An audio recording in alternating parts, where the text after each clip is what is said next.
CPM എന്ന് പറയുന്ന party പൊതുവെ ദുർബലമായി എന്ന് തന്നെ നമുക്ക് പറയേണ്ടി വരും.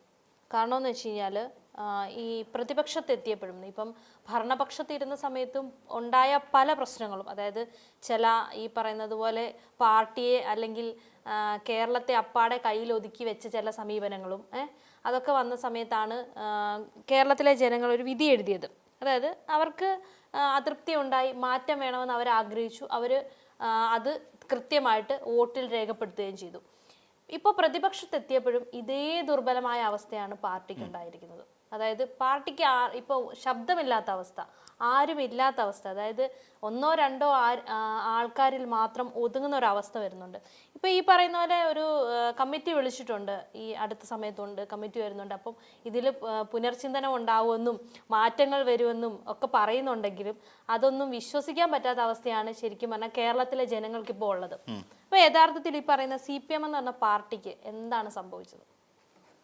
CPM എന്ന പാർട്ടിക്ക് സംഭവിച്ചതിൻ്റെ ഒന്നാമത്തെ കാരണം പലപ്പോഴും പലരും പാർട്ടി നേതാക്കന്മാർ പലപ്പോഴും പറയാൻ ഉദ്ദേശിക്കുന്നതോ അല്ലെങ്കിൽ പാർട്ടി അണികൾ പോലും പരസ്പരം തുറന്നു പറയാൻ ആഗ്രഹിക്കുന്നതായിട്ടുള്ള പ്രധാനപ്പെട്ട കാരണം പാർട്ടി വ്യക്തികേന്ദ്രീകൃതമായി എന്ന് പറയുന്ന ഒരവസ്ഥയുണ്ട്. അതായത് ഒരു വ്യക്തിയിലേക്ക് പാർട്ടി ഫോക്കസ് ചെയ്തു. ഇന്ന് വരെ നമ്മുടെ സംസ്ഥാനത്തെ പാർട്ടിയെ അപേക്ഷിച്ച് നോക്കിക്കഴിഞ്ഞാൽ അങ്ങനെ ഒരു വ്യക്തി കേന്ദ്രീകൃതമായ ഒരു അവസ്ഥയിലേക്ക് പോയിട്ടില്ല. പലപ്പോഴും പാർട്ടിക്ക് എല്ലാവരും പ്രാധാന്യമുള്ള നേതാക്കന്മാർ തന്നെയായിരുന്നു. ഇപ്പോൾ VS അച്യുതാനന്ദനായിരുന്നെങ്കിലും പിണറായി വിജയനാണെങ്കിലും കോടിയേരി ബാലകൃഷ്ണനായിരുന്നെങ്കിലും ആരെ എടുത്ത് നോക്കിക്കഴിഞ്ഞാലും ഒരു വ്യക്തിപൂജകൾക്ക് പ്രാധാന്യമില്ലാത്ത ഒരു നിലയിലായിരുന്നു. ഒന്നിലധികം നേതാക്കന്മാരെ നമുക്ക് ചൂണ്ടിക്കാണിക്കാൻ കഴിയുമായിരുന്നു. ഇപ്പം P ജയരാജൻ ഉണ്ടായിരുന്നു, EP ജയരാജൻ ഉണ്ടായിരുന്നു, MV ജയരാജൻ, ഇങ്ങോട്ട് വന്നു കഴിഞ്ഞാൽ പിണറായി വിജയൻ, VS അച്യുതാനന്ദൻ, പിന്നെ അതോടൊപ്പം കോടിയേരി ബാലകൃഷ്ണൻ, അങ്ങനെ തുടങ്ങി ഒരു വലിയ കളക്റ്റീവ് ഉണ്ടായിരുന്നു. ഇപ്പോൾ ഒരു മന്ത്രിസഭ രൂപീകരിക്കണമെന്ന് നോക്കിക്കഴിഞ്ഞാൽ വളരെ പെട്ടെന്ന് ഒരു പറ്റത്തെ അങ്ങ് ഇറക്കാൻ പറ്റും. ഇതാ ഇത്രയും പേരാണ് ഞങ്ങളുടെ മന്ത്രിമാർ എന്ന് പറയാണ്ട് കൊണ്ടുവന്ന് ഇറക്കി നിർത്താൻ കഴിയുന്ന നല്ല തൻ്റെ ഇടവും ചങ്കുറപ്പുമുള്ള എന്നൊക്കെ പറയില്ലേ, അതുപോലത്തെ കുറേ നേതാക്കന്മാർ സത്യത്തിൽ CPM എന്ന് പറയുന്ന രാഷ്ട്രീയ പാർട്ടിക്ക് ഉണ്ടായിരുന്നു. ഇവർ കഴിഞ്ഞിട്ട് പിന്നെ ബാക്കിയുള്ളവരെ പരിഗണിക്കുക എന്നുള്ളതാണ് അന്നത്തെ ഒരു രീതി. ഇപ്പോൾ കോടിയേരി ബാലകൃഷ്ണൻ ആഭ്യന്തര വകുപ്പ് കൈകാര്യം ചെയ്യുന്ന ഒരു സാഹചര്യത്തിലാണ് ഒരുപാട് മാറ്റങ്ങൾ ആഭ്യന്തര വകുപ്പിൽ കൊണ്ടുവരാൻ കഴിഞ്ഞു. സൈബർ പോലീസിങ്ങിൻ്റെ ഒരു അപ്ഗ്രഡേഷൻ നടന്നൊരു സമയമായിരുന്നു. അതോടൊപ്പം ജനമൈത്രി പോലീസിംഗ് സംവിധാനം നമ്മുടെ കേരളത്തിൽ വന്ന ഒരു സമയം. അപ്പോൾ അങ്ങനെ ഒക്കെ നോക്കിക്കഴിയുമ്പോഴും നമ്മുടെ കേരളത്തിൽ ഇടതുപക്ഷത്തിന് വലിയൊരു പ്രാധാന്യം ഉണ്ടായിരുന്നു. അതിനുശേഷം നോക്കിക്കോളൂ, ഇപ്പം ഈ കഴിഞ്ഞ 2016-21 എന്ന് പറയുന്നൊരു കാലം നോക്കിക്കോളൂ. ആ 2016 മുതൽ 21 വരെയുള്ളൊരു കാലഘട്ടത്തിൽ പാർട്ടിക്ക് അല്ലെങ്കിൽ അതിനകത്തുള്ള നേതാക്കന്മാർക്ക് അർഹമായൊരു പ്രാധാന്യം ലഭിച്ചിരുന്നു. അവർക്ക് മന്ത്രിമാരാണെങ്കിൽ തന്നെയും എല്ലാം. ഇപ്പോൾ ശൈല ടീച്ചർ അടക്കമുള്ള ആൾക്കാരും പിന്നെ EP ജയരാജൻ സഖാവ് അങ്ങനെയുള്ള ആൾക്കാർക്കെല്ലാം അതിനകത്ത് കൃത്യമായൊരു പരിഗണന ലഭിക്കുകയും അങ്ങനെ പാർട്ടിയിലെ പല നേതാക്കന്മാരും മുൻനിര നേതാക്കന്മാർ മന്ത്രിമാരായിരിക്കുന്നൊരു സാഹചര്യം വന്നു. 2021 വരെയുള്ള കാലം. ആ കാലമാണ് 2018 പ്രളയം ഉണ്ടാകുന്നത്. ആ പ്രളയ സമയത്ത് പിണറായി വിജയൻ എന്ന് പറയുന്ന മുഖ്യമന്ത്രി എടുത്ത ഒരു സ്റ്റിഫായിട്ടുള്ളൊരു സ്റ്റാൻഡ് ഉണ്ടായിരുന്നു. അതൊരു നേട്ടം തന്നെയാണ്. അതിനുശേഷം നോക്കിക്കോളൂ, 2021 മുതൽ 26 വരെയുള്ള കാലഘട്ടം പരിശോധിക്കുമ്പോൾ മന്ത്രിമാരിൽ ദുർബലന്മാരായി മാറുന്ന ഒരു സാഹചര്യം ഉണ്ടായി. അവിടെ നമ്മൾ 2018 അല്ലെങ്കിൽ 2021 വരെയുള്ളൊരു കാലഘട്ടത്തിൽ ധനകാര്യ വകുപ്പ് കൈകാര്യം ചെയ്യുന്ന ഡോക്ടർ തോമസ് ഐസക് ആയിരുന്നെങ്കിൽ 21 എത്തി കഴിഞ്ഞപ്പോൾ അതിൽ നേരെ കൂപ്പുകുത്തൽ പോലെയാണ് എനിക്ക് തോന്നുന്നത് പിന്നെ ബാലഗോപാൽ ധനകാര്യ വകുപ്പ് മന്ത്രിയാവുന്നത്. രവീന്ദ്ര മാഷ് വിദ്യാഭ്യാസ വകുപ്പ് ഇരുന്ന സമയത്ത് പിന്നീട് 2021 എത്തിയപ്പോൾ ശിവൻകുട്ടി ഈ വന്ന് വിദ്യാഭ്യാസ വകുപ്പ് കൈകാര്യം ചെയ്യുമ്പോഴും കൂപ്പുകുത്തൽ പോലെ. പക്ഷേ ശിവൻകുട്ടിക്ക് കുറേ കാര്യങ്ങൾ അതിനകത്ത് ചെയ്യാൻ കഴിഞ്ഞു എന്നുള്ളത് വലിയ പ്രാധാന്യമാണ്. കോവിഡ് അടക്കമുള്ള നിപ അടക്കമുള്ള നമ്മുടെ ഒരു വലിയ പ്രശ്നങ്ങളെ പ്രതിരോധിച്ച് നമ്മളെയൊക്കെ ഒരു പുതിയ തലത്തിലേക്ക് എത്തിച്ച ശൈല ടീച്ചർ രണ്ടാമത്തെ മന്ത്രിസഭയിൽ ഇല്ല. പകരം വീണ ജോർജാണ് വരുന്നത്. അപ്പോഴും മലയാളിക്കുണ്ടായിരുന്നൊരു പ്രതീക്ഷ അപ്പാടെ തകർന്നു. എല്ലാവരും പ്രത്യേകിച്ച് ശൈല ടീച്ചർ വീണ്ടും ഇവിടേക്ക് വരണം, ആരോഗ്യവകുപ്പ് മന്ത്രി ആവണം എന്ന് പറയുന്ന ഒരു അവസ്ഥയാണ്. അതുകൊണ്ട് എല്ലാവരും ശൈല ടീച്ചറെ പിന്നെ ടീച്ചറമ്മ എന്ന് വിളിച്ച് വലിയ പ്രാധാന്യം കൊടുത്തിരുന്നു. അപ്പോൾ അങ്ങനെ ഓരോ വകുപ്പുകൾ എടുത്ത് നമ്മൾ പരിശോധിക്കുമ്പോഴും ആ വകുപ്പുകളെല്ലാം കൂപ്പ് കുത്തുന്ന ഒരു രീതിയുണ്ട്. അതായത് അന്ന് ഭരിച്ചിരുന്ന വമ്പൻ സ്രാവുകളായിരുന്നെങ്കിൽ അല്ലെങ്കിൽ തിമിംഗലങ്ങളായിരുന്നെങ്കിൽ ഇപ്പുറത്തേക്ക് എത്തുമ്പോൾ ഒരു നെത്തോലി പോലും അല്ലാത്ത ഒരു അവസ്ഥയിലേക്ക് ആ മന്ത്രിസഭ കൂപ്പ് കുത്തി എന്നുള്ളത്. അതെന്തിനാണ് അങ്ങനെ ഒരു കാര്യം ചെയ്തത്? കാരണം അതിൽ നമ്മൾ മനസ്സിലാക്കേണ്ട ഒരു പ്രധാനപ്പെട്ട കാര്യം, മന്ത്രിമാരോ അല്ലെങ്കിൽ കഴിവുറ്റ നേതാക്കന്മാരോ ഇല്ലാഞ്ഞിട്ടല്ല, പക്ഷേ ഒരു പുതിയ തലമുറ സൃഷ്ടിക്കാനാണ് എന്നുള്ള പേരിലാണ് അങ്ങനെ ഒരു തീരുമാനം കൊണ്ടത്. പക്ഷെ അത് തിരിച്ചടിയായി മാറി. ഇപ്പൊ നോക്കിക്കോളൂ, പിന്നീട് അപ്പോൾ അവിടെ ഇത്രയും ചെറിയ ചെറിയ മന്ത്രിമാരിരിക്കുന്ന സ്ഥലത്ത് പിണറായി വിജയൻ തന്നെ സ്റ്റാറായി മാറി. മുഖ്യമന്ത്രി തന്നെയാണ് സ്റ്റാർ. ഓരോ കാര്യങ്ങൾ അദ്ദേഹം ഹാൻഡിൽ ചെയ്യുന്ന കാര്യത്തിലാണെങ്കിലും പിണറായി വിജയൻ എന്ന് പറയുന്ന നേതാവിന് മാത്രമായി പ്രാധാന്യം. ബാക്കിയുള്ള മന്ത്രിമാര് ഇപ്പൊ വ്യവസായ വകുപ്പ് കുഴപ്പമില്ല, പി രാജീവ്, അത് വലിയ തട്ടുകേടില്ലാതെ പോയ 1-2 വകുപ്പുകളേ ഉള്ളൂ. ബാക്കിയെല്ലാം തകർന്നടിഞ്ഞു പോയി. ഇപ്പൊ ആരോഗ്യവകുപ്പിനെ വേണ്ടത്ര രീതിയിൽ ശ്രദ്ധിച്ചില്ല എന്നല്ല പറയുന്നത്. ആരോഗ്യവകുപ്പിനെ വീണ ജോർജിനെ കൊണ്ട് കൈകാര്യം ചെയ്യാൻ കഴിഞ്ഞോ എന്ന് ചോദിച്ചാൽ ഇല്ല. ദേവസ്വം ബോർഡിലേക്ക് എത്തിക്കഴിയുമ്പോൾ ദേവസ്വം ബോർഡ് മര്യാദയ്ക്ക് പോയിട്ടുണ്ടോ എന്ന് ചോദിച്ചാൽ കടകംപള്ളി സുരേന്ദ്രൻ്റെയൊക്കെ കീഴിൽ അത് മര്യാദയ്ക്ക് പോയിട്ടുണ്ടോ എന്ന് ചോദിച്ചു കഴിഞ്ഞാൽ ഇല്ല എന്ന് പറയേണ്ടി വരും. അടുത്ത തവണ നോക്കുമ്പോഴും അതില്ല. അപ്പോൾ ഇങ്ങനെ ഓരോ തവണ നമ്മൾ പരിശോധിക്കുമ്പോഴും ഈ പറയുന്ന വീഴ്ചകൾ പാർട്ടിയെ സംബന്ധിച്ചിടത്തോളം പാർട്ടിക്ക് ഈ വീഴ്ചകളൊന്നും ഒരിക്കലും പരിഹരിക്കാനും ശ്രമിച്ചിട്ടില്ല. അതായത് ഇപ്പം നമ്മൾ നോക്കിക്കോളൂ, ഇപ്പം കടകംപള്ളി സുരേന്ദ്രൻ ആയിരുന്നു 11-16 അത് കഴിഞ്ഞപ്പം വേറെ എനിക്ക് തോന്നുന്നു രാധാകൃഷ്ണൻ വന്നു. രാധാകൃഷ്ണൻ മാറിക്കഴിഞ്ഞപ്പം VN വാസവൻ ഇതിലേക്ക് വരുന്നു. VN പിന്നെ ദേവസ്വം ബോർഡിലേക്ക് വരുന്നു. അപ്പം 2021-26 2 പേരാണ് ദേവസ്വം ബോർഡ് ഹാൻഡിൽ ചെയ്യുന്നത്. ഇതിൽ പിന്നെ ഭേദം എന്നെനിക്ക് തോന്നിയത് MP രാജേഷ് കുഴപ്പമില്ലാത്ത രീതിയിലൊരു മന്ത്രിയായിരുന്നു. പൊതുമരാമത്ത് വകുപ്പ് മന്ത്രിയായിരിക്കുന്ന അത് സുധാകരൻ പോയതിനു ശേഷമാണ് അദ്ദേഹം വരുന്നത്. അപ്പം പൊതുമരാമത്ത് വകുപ്പും മാന്യമായിട്ട് കൊണ്ടുപോകാൻ പിന്നെ എല്ലാവർക്കും കഴിഞ്ഞു. എല്ലാവരും ബെസ്റ്റ് പെർഫോമേഴ്സ് ആയിരുന്നു. അല്ലെങ്കിൽ നന്നായിട്ട് പല വകുപ്പുകളെയും അവർ ഹാൻഡിൽ ചെയ്തു. ഏതെങ്കിലും ഒരു വകുപ്പിനൊരു പ്രശ്നമുണ്ടോ എന്ന് ചോദിച്ചാൽ അങ്ങനെ എടുത്തു പറയത്തക്ക പ്രശ്നങ്ങളൊന്നും കണ്ടില്ല. എങ്കിൽ തന്നെയും കഴിഞ്ഞ കാലഘട്ടത്തിൽ അല്ലെങ്കിൽ കഴിഞ്ഞ മന്ത്രിസഭ ഒഴിച്ചാണ് ഇത് വലിയ പരാജയമായിരുന്നു. പരാജയം എന്ന് വെച്ച് കഴിഞ്ഞാൽ അതിൽ പലർക്കും ഒരു ജനങ്ങൾക്ക് വളരെ പ്രാധാന്യമുള്ള വകുപ്പ് എന്ന് പറയുന്ന വകുപ്പുകൾ പലതും കൂപ്പുകുത്തിപ്പോയി. അതൊരു തിരിച്ചടിയായി മാറി. അപ്പം ഇവിടെ സംഭവിച്ച കാര്യം പിണറായി വിജയൻ എന്ന് പറയുന്ന ഒരാളിലേക്ക് കൃത്യമായി പാർട്ടി കോൺസെൻട്രേറ്റ് ചെയ്തു എന്നുള്ളതാണ് പ്രശ്നം.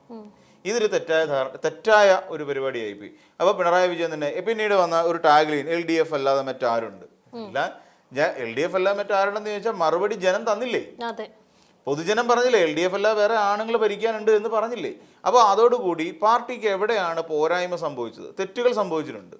അതായത് CPM എന്ന് പറയുന്ന ഒരു പാർട്ടിക്ക് പാർട്ടി സെക്രട്ടറി എന്ന് പറഞ്ഞ വലിയ പ്രാധാന്യമുള്ള ഒരു പോസ്റ്റാണ്. ഇവിടെ CPM സംസ്ഥാന സെക്രട്ടറിയായിട്ട് വന്ന ആരാ? MV ഗോവിന്ദൻ എന്ന് പറയുന്ന മാഷാണ്. ഈ MV ഗോവിന്ദൻ മാഷ് പാർട്ടി സെക്രട്ടറി ആയിട്ടിരിക്കുന്ന ഈ കാലത്ത് പാർട്ടി നേരിട്ടത് ഏറ്റവും വലിയ ദുരന്തമാണ്. ഏറ്റവും വലിയ ദുരന്തം. അപ്പോൾ അങ്ങനെ ഒരു ദുരന്തം എന്ന് തന്നെ ഞാൻ പറയും, ഡിസാസ്റ്റർ. കാര്യം CPIക്കും CPMനും കൂടെ LDF എന്ന് പറയുന്ന മുന്നണിക്ക് ആകെ കിട്ടിയത് 35 സീറ്റാണെന്ന്. ഇതിൽ വലിയ തകർച്ച CPMന് ഉണ്ടാകാനുണ്ടോ? ഇതിലും വലിയ തകർച്ച അല്ലെ? BJPക്ക് 3 സീറ്റ് നേടി അവർ പിന്നെ നിയമസഭയിലെത്തി. ഇവിടെ ബാക്കി 102 സീറ്റ് നേടിയ UDF എന്ന് പറയുന്ന മുന്നണിയാണെന്നേ. 20 സീറ്റ് പോലും തയ്ക്കാത്ത കോൺഗ്രസ് പാർട്ടിയാണ് കേരളം ഭരിച്ചുകൊണ്ടിരിക്കുന്നത്. ഇതിന് മുമ്പത്തെ കാര്യം ഞാൻ പറയുന്നത്. 20 സീറ്റ് പോലും തികച്ചിട്ടില്ല കോൺഗ്രസ് എന്ന് പറയുന്ന പാർട്ടി ഒറ്റയ്ക്ക്. ആ പാർട്ടി ഇന്ന് കേരളം ഭരിക്കുന്നു എന്ന് പറഞ്ഞാൽ ഇത് ആരുടെ വീഴ്ചയാ? പാർട്ടിയുടെ വീഴ്ചയാണെന്നേ. അതിന് CPMനെ കുറ്റം പറയാം, CPIയെ കുറ്റം പറയാൻ പറ്റില്ല, KM മാണിയുടെ പാർട്ടിയെ കുറ്റം പറയാൻ പറ്റില്ല. അല്ല, ജോസ് കെ മാണിയുടെ പാർട്ടിയെ അങ്ങനെ എടുത്തു പറയത്തക്ക ഒരു പാർട്ടിയും കുറ്റം പറയാൻ പറ്റില്ല. അത് പാർട്ടിയുടെ വീഴ്ചയാണ്. പിണറായി വിജയൻ എന്ന് പറയുന്ന നേതാവിന്റെ വീഴ്ചയാണ്. MV ഗോവിന്ദൻ എന്ന് പറയുന്ന ഗോവിന്ദൻ മാഷിന്റെ വീഴ്ചയാണ്. പാർട്ടി സെക്രട്ടറിയുടെ വീഴ്ചയാണ്. അപ്പൊ ഈ വീഴ്ച തിരിച്ചറിയണം. പാർട്ടി ഞങ്ങൾ തിരുത്തും. എവിടെ തിരുത്തി? എന്നിട്ട് നാളെ ഇത്ര കഴിഞ്ഞല്ലോ, തെരഞ്ഞെടുപ്പ് കഴിഞ്ഞു, ഏകദേശം 10 പലപ്പോഴും പറഞ്ഞിട്ടുണ്ട് ഞങ്ങൾ തിരുത്തൽ നടത്തും എന്ന് പറഞ്ഞിട്ടും പ്രത്യേകിച്ച് ഒരു മാറ്റവും കാണുന്നില്ല. ഈ തിരുത്തിയിട്ട് വരുന്നത് ഇവരൊക്കെ തന്നെയാണ്. രീതികൾക്ക് യാതൊരു മാറ്റവും വരുന്നില്ല, പ്രവർത്തന ശൈലിക്ക് യാതൊരു മാറ്റവും വരുന്നില്ല, ഈ പറയുന്ന നേതാക്കൾക്ക് യാതൊരു മാറ്റവും വരുന്നില്ല. പിന്നെ എവിടെയാണ് തിരുത്തലുകൾ? ഇവിടെ ഒരു തിരുത്തലും നടന്നിട്ടില്ല. തിരുത്തും. ഈ 75 ദിവസമായി പാർട്ടി തോറ്റിട്ട്. അതായത് പുതിയ സർക്കാർ അധികാരത്തിൽ കയറി 75 ദിവസമായി. അതിനു മുമ്പ് മെയ് മാസം 4-ാം തീയതിയോടുകൂടി വിധി എഴുതിയതാ, തീർന്നതാണ്. പിന്നെ അതായത് CPM എന്ന് പറയുന്ന രാഷ്ട്രീയ പാർട്ടി തീർന്നു, അതിന്റെ പോക കണ്ടു. എവിടെ തിരുത്തി പാർട്ടി? പാർട്ടി എവിടെയെങ്കിലും തിരുത്തിയിട്ടുണ്ടോ? യോഗം കൂടാൻ പോകുന്നേ ഉള്ളൂ. ഈ വിശാല സംസ്ഥാന കമ്മിറ്റിയിൽ ഈ MV ഗോവിന്ദൻ മാഷ് രാജിവെക്കൂ.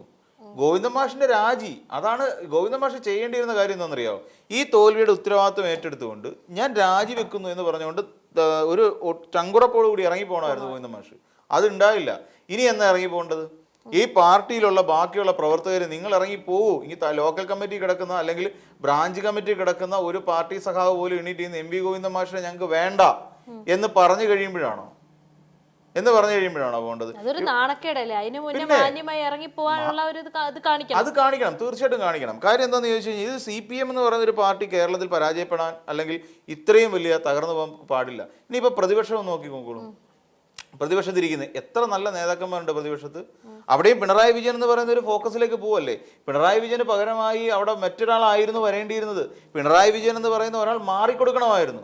പകരം ആർജവമുള്ള ഏതെങ്കിലും നേതാക്കന്മാരെ ആ സ്ഥാനത്ത് കൊണ്ടുവരണം. പിണറായി വിജയൻ മോശപ്പെട്ട നേതാവാന്നല്ല പറയുന്നത്, പക്ഷെ അദ്ദേഹത്തിന് ഇപ്പൊ പ്രായം 81 വയസ്സുണ്ടെന്നേ. 81 വയസ്സുള്ള ഒരാളാണ് നമ്മുടെ പ്രതിപക്ഷ നേതാവ്. അപ്പുറത്തിരിക്കുന്ന മുഖ്യമന്ത്രിക്ക് 10-60 വയസ്സ് പ്രായമേ ഉള്ളൂ. അപ്പോൾ ആലോചിച്ച് നോക്കൂ, ഏത് രീതിയിലായിരിക്കണമായിരുന്നു അവിടെ ഒരാളെ കൊണ്ട് പോസ്റ്റ് ചെയ്യേണ്ടത് അല്ലേ? അത് ഒന്ന് പ്രായമാകും തോറും സ്പോണ്ടേനിറ്റി പ്രശ്നം വരും. ഒരു കാര്യത്തിൽ വളരെ പെട്ടെന്നൊരു അഭിപ്രായം പറയാൻ ഒരു പക്ഷേ പാടായിരിക്കും. മറ്റ് ചെറുപ്പക്കാർ പറയുന്ന അത്ര ആർജവത്തോടു കൂടി പിണറായി വിജയന് നാളെ സംസാരിക്കാൻ പറ്റില്ല. കാര്യം 81 വയസ്സായി, പിന്നെ രോഗമുണ്ട് അദ്ദേഹത്തിന്. നമുക്കത് പിന്നെ തള്ളിക്കളയാൻ പറ്റുന്ന കാര്യമൊന്നുമില്ല. അദ്ദേഹം രോഗബാധിതനാണ്. അപ്പോൾ അങ്ങനെയുള്ള സാഹചര്യത്തിൽ പാർട്ടി ഇവിടെ പ്രതിപക്ഷം എന്നുള്ള നിലയിൽ അമ്പേ പരാജയപ്പെട്ടു.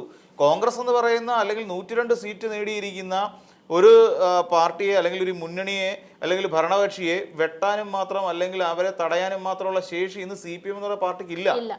അത് ഉണ്ടായിരുന്നു, അത് കളഞ്ഞു വിളിച്ചു. അവിടെ നേതാക്കന്മാരുണ്ട്. ഇപ്പൊ പോട്ടെ, ഒരു പ്രതിപക്ഷ ഉപനേതാവിനെ വെക്കാമായിരുന്നല്ലോ. കെ രാജൻ വലിയ സ്ട്രോങ് ആണ്.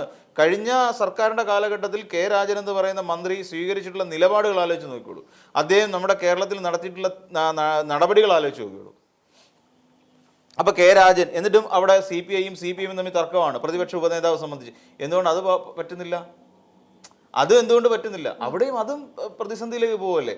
അപ്പം CPM എന്ന് പറയുന്ന ഒരു പാർട്ടി സംഘടന എന്നുള്ള നിലയിൽ നിന്നുകൊണ്ട് തകർന്നു. അതൊരു വലിയൊരു വീഴ്ചയെ അഭിമുഖീകരിച്ചുകൊണ്ടിരിക്കുന്നു. ഒരു നേതൃത്വം അല്ലെങ്കിൽ ആ പ്രതിപക്ഷം എന്നുള്ള നിലയിൽ നിന്നുകൊണ്ട് അതിൻ്റെ ഒരു എന്താ പറയുക പാർലമെന്ററി കാര്യത്തിലും CPM എന്ന് പറയുന്ന പാർട്ടി പരാജയപ്പെട്ടിരിക്കുന്നു. ഈ രണ്ട് തലത്തിലും പരാജയപ്പെട്ടിരിക്കുന്നു. അതുകൊണ്ടാണല്ലോ ശരിക്കും പറയാം നമ്മുടെ കേരളത്തിൽ VD സതീശൻ എന്ന് പറയുന്ന മുഖ്യമന്ത്രിയെ വെട്ടാൻ കഴിയാത്തൊരവസ്ഥയിലേക്ക് നിൽക്കുന്നത്. പ്രായം വലിയ പ്രാധാന്യമുള്ള ഒരു കാര്യം തന്നെയാണ്. അപ്പോൾ അതിനനുസരിച്ച് പ്രായമുള്ള സ്പോണ്ടേനിറ്റി ഉള്ള കാര്യങ്ങൾ കുറച്ചുകൂടെ വ്യക്തമാക്കാൻ കഴിയുന്ന ഒരാൾ വരണം. ഇപ്പം മുഖ്യമന്ത്രി കഴിഞ്ഞ ദിവസം അല്ല പ്രതിപക്ഷ നേതാവ് കഴിഞ്ഞ ദിവസം തന്നെ ഇവിടെ വലിയ തോതിൽ ഇത് നടക്കുന്നു, നമ്മുടെ പ്രളയം വരുന്നു. അപ്പോൾ പ്രതിപക്ഷ നേതാവ് പറഞ്ഞുകൊണ്ടിരുന്നത് എന്താ? പ്രതിപക്ഷ നേതാവ് അഡ്രസ്സ് ചെയ്ത വിഷയം PM ശ്രീ വിഷയമായിരുന്നു. അതായിരുന്നില്ല അവിടെ അഡ്രസ്സ് ചെയ്യേണ്ടത്.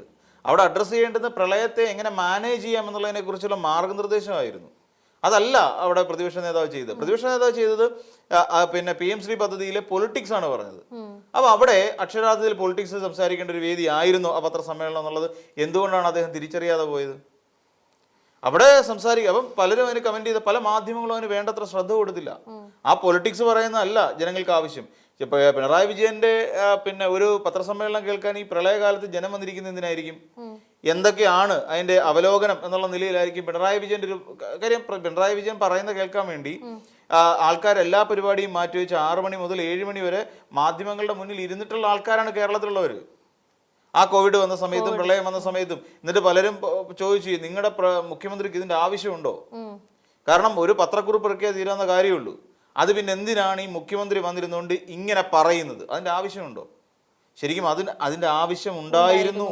ഒരു പത്രക്കുറിപ്പ് ഇറക്കി ഉത്തരവാദിത്വത്തിൽ നിന്ന് ഒഴിഞ്ഞു മാറാൻ ഒരു മുഖ്യമന്ത്രി കഴിയില്ല എന്ന് കാണിച്ചെന്ന മുഖ്യമന്ത്രി തന്നെയാണ് പിണറായി വിജയൻ. അക്കാര്യത്തിൽ യാതൊരു സംശയമില്ല. അതേസമയം ഇപ്പോൾ പൊളിറ്റിക്സ് അല്ല വേണ്ടത്. ഇവിടെ വേണ്ടത് ഇപ്പോൾ വിമർശനങ്ങളാണ് വേണ്ടത്. സർക്കാരിനെ മുന്നോട്ട് നയിക്കാനുള്ള വിമർശനങ്ങളാണ് ആവശ്യം. പക്ഷെ ആ രീതി നോക്കുമ്പോഴും നമ്മുടെ ഈ പ്രതിപക്ഷം പരാജയപ്പെട്ടു, അമ്പേ പരാജയപ്പെട്ടു. ഒന്നാമത് നേതാക്കന്മാരാരും ഇല്ല. ഇപ്പം മുഖ്യമന്ത്രി പറയുന്നതിനെ വെട്ടാൻ വേണ്ടി രാജീവ് കാത്തുകെട്ടി കിടക്കുകയാണ്. ഓരോ ദിവസം കഴിയുന്നതും രാജീവിനാണ് ഉത്തരവാദിത്വം. രാജീവാണ് മാധ്യമങ്ങളെ കാണുന്നത്.